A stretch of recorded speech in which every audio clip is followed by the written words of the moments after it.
My name is Atom, and you're probably wondering who cares about atomic structure. Well, I can because it matters, because I am the basic building block of matter. I matter. I might be small, but usually I'm filled with positivity, and other days, I feel neutral. But on days that really get me down, I feel so negative that electrons spin all around me. So, depending on what kind of elements you're good at, you just need one of me. However, if you are more compound, you need to go for at least two elements. Here, I am chemically bonded. You're so pure, you can only be separated by chemical reactions. But if you are friendly and like to mix around, you need at least two elements or compounds. But you get separated easily, making you impure. Covalent bonds like to live happily together. It's all about the sharing of electrons.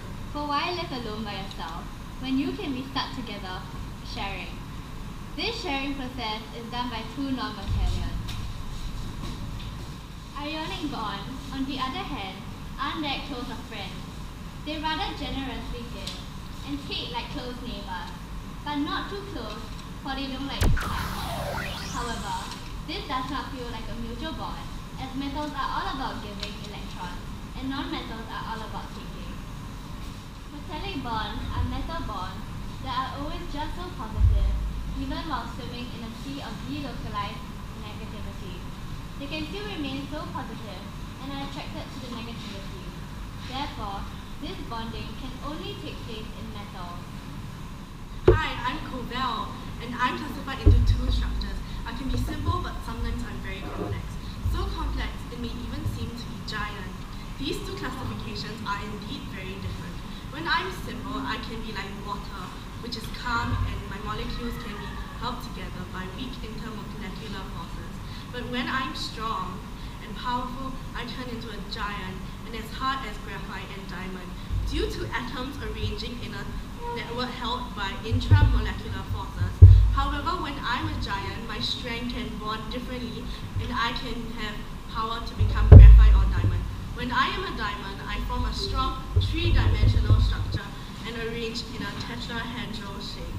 Therefore, I am very hard and have a high melting point. When I'm a graphite, I form a continuous layer of hexagons and have a high melting point and boiling point. A free electron that isn't involved in bonding helps carry electrical charges. Therefore, I am a good conductor of electricity. However, I have weak intermolecular forces, which makes me slide. So now that you know more about this topic, you can know how to structure your ideas properly. Instead of saying, I don't know what to do now, I hope you get the correct answer. It feels like we made a bond throughout this video. What kind of bond? You decide. See you soon, and remember, even if you are feeling down, be positive. What is a periodic table without the gold element? Au revoir! Now I know my chemistry. Next time, won't you learn with me?